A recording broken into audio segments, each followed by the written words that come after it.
Right folks, this beautiful sunrise behind me is in actual fact live. I'm out in the salt marshes, salt ponds of Klong Tamru in Chonburi, Thailand. And this is one of my favourite spots for photography, for birding, for wildlife, but for sunrises as well, and a bit of stargazing when the weather gets a lot better. So, no further ado, let's get on with this video. Now what I want to show you, or to help you along with, if you're not very good at taking sunsets and sunrises, is to give a few hints and tips and tricks and all that sort of thing. So if you'll bear with me, we'll run through the video. Okay, thanks a lot for watching. Enjoy this sunrise, it's absolutely gorgeous.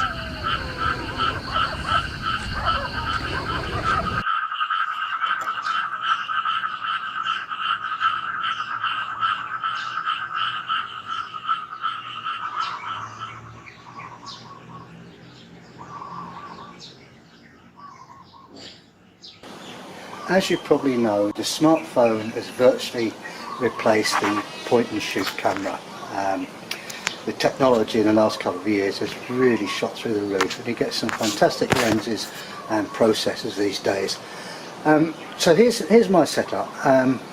Here I have the Samsung Galaxy S7, which suits me. It does what I want to do, apart from taking the photographs. The lens is okay, it's not fantastic, but it's okay.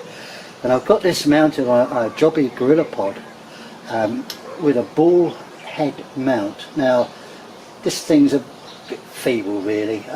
It'll take about half a kilo I guess, so it's ideal for a smartphone. And here we have a spirit level. I don't know if you can see that properly, but there's a spirit level here. And this GorillaPod you can stretch out any way, put it into a rigid triangle, stick it on a table or a bench or whatever. So that's ideal. The only thing I would say is that it's not very good to take panoramic shots, because you can't pan very readily with a ball mount, so you're probably better off doing that freehand. But that's a good setup. Anyway, now on to my main setup, which I much prefer. I've got a fairly decent tripod here. It's extruded aluminium by Benro. It's okay, you know, you don't want to use it in a gale of wind, but it's fine for sunsets, which are usually quite calm, you know. And here's my go-to camera. Now this is the Lumix FZ330 or 300 in a good old US of A. It's a very small sensor camera, but it's terrifically versatile. I love it. It's my go-to job. I really love this camera. In fact, I prefer it to this, would you believe? Well, that's it really. I mean, this is ideal. It's got a pan and tilt head on it, on the tripod. You see, that's it's a very small head, but it's quite smooth, and that's ideal for doing panoramic shots. And of course you've got tilt, like so, and lost my way, eh? And then you can do portrait shots as well if you wanted, like that. To me that's ideal.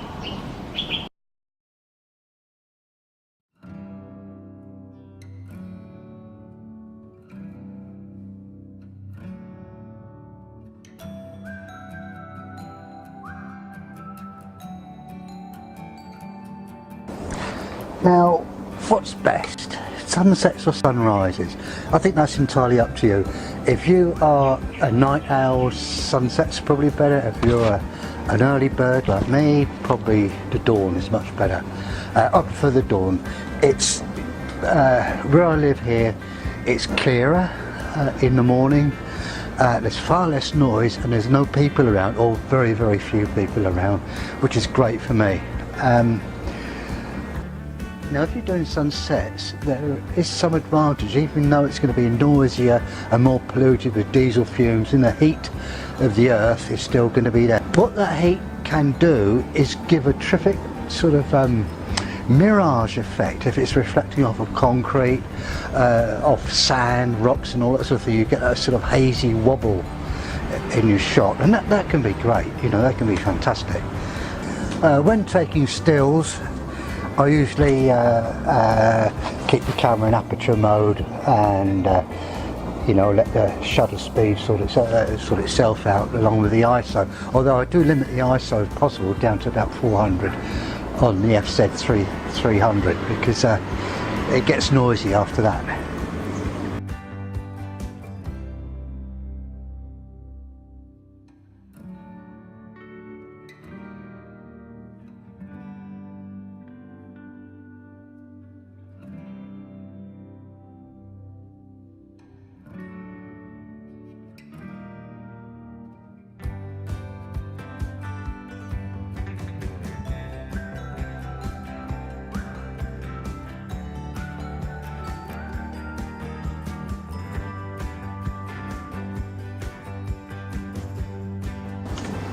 Now one could argue about the use of a tripod, whether it be a gorilla pod or a tripod like the one I'm using for this clip now, which is in actual fact the one I've shown previously. Yes, if you're going to do dawn shots before dawn breaks, when you're going to use exposures of perhaps 3, 4, 5, 6 seconds, you need a tripod. And you need a tripod to get a good panoramic shot and get a nice steady pan. That's what you must have that. As the sunset or sunrise rises progress, then you can, you can hand hold it. But I'm a great believer in time lapse. I think if you use time lapse, you can get some fantastic shots which you may not see.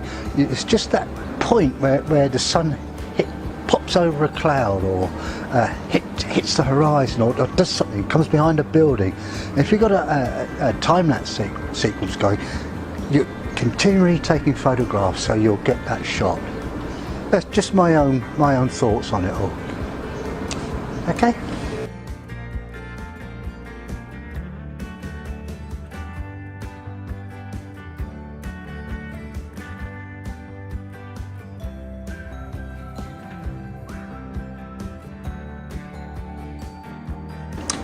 Time lapse, yes.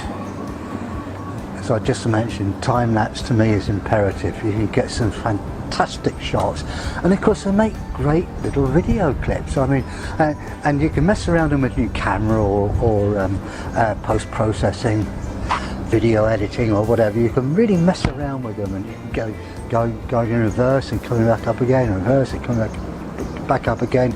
You can record in various speeds.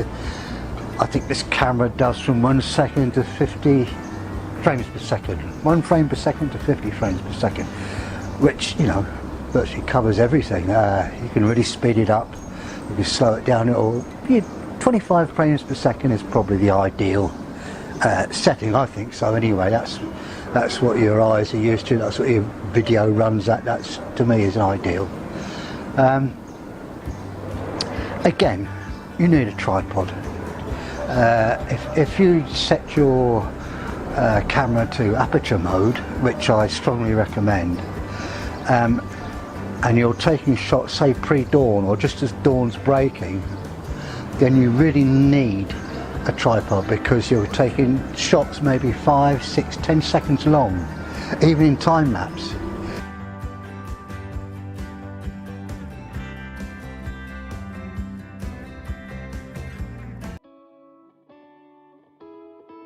So let's get back to this now then. Sun rays, I think one of the nicest shots one can have is when the sun is just breaking over a tree or a mountain or a building. It can be anything solid, and you get that suddenly burst. And sometimes you get artifacts, different colours coming into it, purples and greens and oranges, and that can be a good effect, even though it's not intentional. You don't go looking for that, but if it arrives, it's great. It looks great in your shot. The other thing, of course, is when you get the rays and they burst behind the clouds, or they come down over the sea or a landscape, and they all ray down. I mean, sunrises, sunsets, reflections on water is the most widely seen, probably the best types of reflection you can get, and it's fantastic. It's over the sea or large lakes, even rivers, streams and that sort of thing. You get some really fantastic shots. Not so much when there's no cloud around. I always feel that with sunsets, etc., it's nice to have a little bit of cloud or you know, something there in the sky other than just being plain. But that's me, that's what I like. There are all sorts of reflections. You can reflect off ice, you can shoot through ice and frost and all that sort of thing, and they make terrific shots. Reflecting off of buildings, you know, sometimes you might see a skyscraper or a large apartment block that's got a load of glass in and the sun hits that, especially if it's dark behind, you know, i.e. thunderstorms or thunder clouds behind. You get some really terrific images doing that.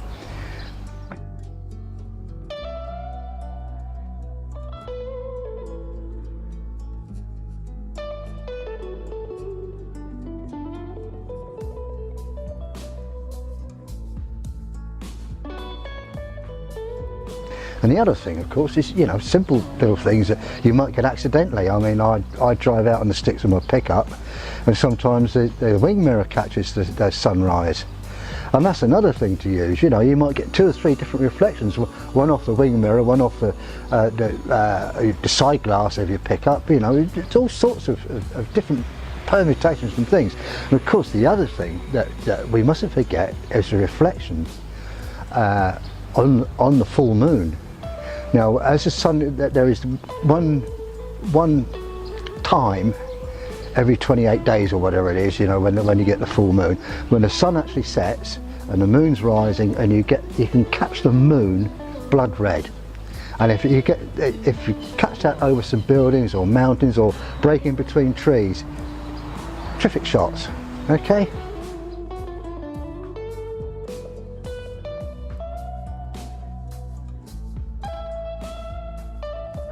Choosing a subject, I mean, yeah, you can pop your camera pointed at the sun and take your photos.